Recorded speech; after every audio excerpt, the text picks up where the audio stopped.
Dr. Katherine Hoops. I'm Division Chief of Pediatric Critical Care Medicine at Johns Hopkins and Director of Clinical Programs and Practice in the Johns Hopkins Center for Gun Violence Solutions. I'm Mollie Young. I'm a firearm injury prevention researcher and child life specialist at Johns Hopkins Children's Center. Today we are going to talk about one of the most simple and important ways we can keep our families, our communities safer, and that is with safe storage.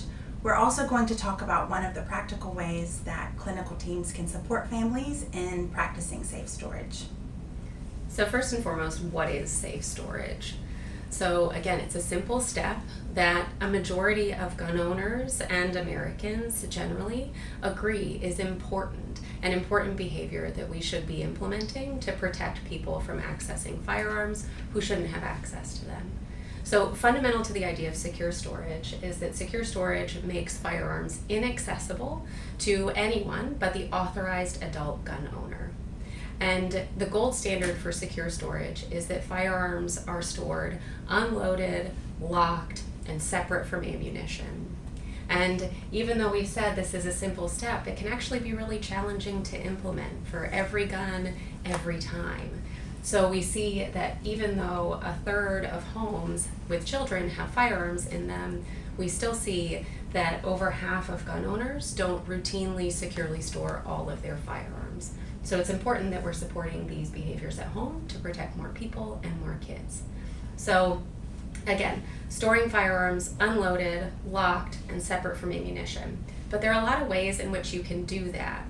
So we say that's the gold standard, but each step up from keeping a loaded handgun in the nightstand accessible to that curious toddler is gonna be an improvement and is gonna be more protective than that. So some of the options that we have a few demonstrations that we can do. And again, right, this is a model firearm. This is not intended to be a real firearm, but just for demonstration purposes.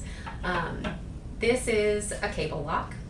This is one particularly commonly chosen option because it's usually relatively inexpensive, or in some clinical settings we're giving these away at no cost to patients and families. But this helps people to implement that central tenet of secure storage, right, that firearms are stored unloaded in a way that's inaccessible. So these are designed to be applied to an unloaded firearm, locked, so that if that curious toddler gained access to this firearm, they wouldn't be able to use it or operate it because it's unable to be loaded or to go into battery if this is in place. These are also able to be used on both handguns and most long guns. So particularly for people who own a lot of long guns or own a long gun, but maybe a large cabinet safe is infeasible for a variety of reasons, cost included, this may be a great option. But there are other options too, including a key lockbox. Right, so these might be commonly chosen by families who really want to keep that handgun, for example, in the case of this small lockbox, in a nightstand drawer, right? That might be too small for a larger safe. So this is a keyed lockbox, and again, you would put an unloaded firearm in here, store it to lock, and take the key. It's really important that we're also reminding families that even though this lock is in place or it's locked in the case, same for the cable lock, you wouldn't want to store the keys taped to the lockbox, right? So it's important that the keys are always kept with the authorized adult gun owner, again, just to make sure that even if someone gained access to this lockbox, they wouldn't also gain access to the firearm that's inside it. But you may be thinking that this isn't as fast, again, right? You can see from just me unlocking it, right, that you can still access the firearm in just a matter of seconds. But for many firearm owners, personal protection and home defense is a really important motivator, is really important to them. So we, in our setting, really want to be able to support that. That's, part of reasonable decision making. And again, if you have a range of options that fit with your values and your decision making, you're more likely to use it consistently. So for many people, again, who want to have quick access to a firearm, these kinds of key-coded or biometric locking safes are a wonderful option. So this one, as you can see, right, has both a key code, so again, unloaded firearm stored in the lockbox, or a biometric option with a fingerprint. And that was faster than the key lockbox, right? You can open and gain access to your firearm, be ready to defend yourself, your family, your home, if needed in a matter of a couple of seconds. So, these, we like to emphasize, right, that choice, that autonomy is really important. So clinicians and individuals having knowledge of this range of options can really help to support patients and families in making these kinds of decisions. And for me personally, right, as a pediatrician, as a pediatric critical care physician, but also as a mom and a gun owner myself, I feel a particular responsibility, right, to want to partner with my patients and their families in implementing these types of safety steps at home. I've seen too many children whose lives have been forever changed by violence in their communities, but also who have been critically injured or even lost their lives after gaining access to an unsecure firearm. So, again, many of my clinical colleagues, Mollie, I'm sure, right, you could tell similar stories.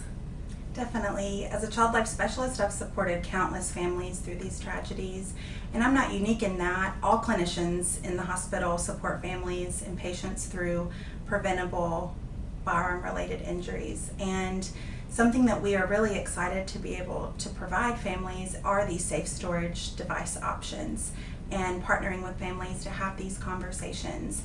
Overall, guns are the leading cause of death for young people 1 to 19, and safe storage is a simple and effective way that we can hopefully reduce that number. And right, as clinicians, again, we have a responsibility to engage in this type of counseling to prevent a range of injuries or preventable illness. And safe storage, gun safety is no different, right? These conversations belong, as a pediatrician, right? I think these conversations belong everywhere there are children, right? So in clinical settings, in your primary care office, in your trauma center, when you're talking about other types of injury prevention, but also again, just as a parent, right? In any of these conversations that we're having before a play date, right? In the same way that you would talk about your kids' allergies or your house rules about wearing helmets when you're riding bikes.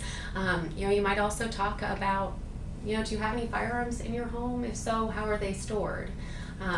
These can be an important way of normalizing these conversations and sharing this information with your patients or with other families in your community. And as clinicians, we have a responsibility to share this information with patients and families. So in the hospital setting, we're able to do this, and also normalizing these conversations with each other. Just like Dr. Hoops said, if you're a gun owner, store your gun safely, and if you're not, have conversations about safe storage. Find out how gun owners are storing their firearms so your kids are safe. We have widespread agreement. Nobody wants children to be injured or killed by firearms, right? This is something on which most people agree, right? That secure storage is a behavior that we should be implementing, that even we should be requiring. So having these conversations is an important way of getting us toward that goal. So again, if you have a gun, lock it up, keep it stored, unloaded, locked up, separate from ammunition, every gun, every time. And if you don't, have a conversation about it. And if you want to learn more, you can visit everyguneverytime.org.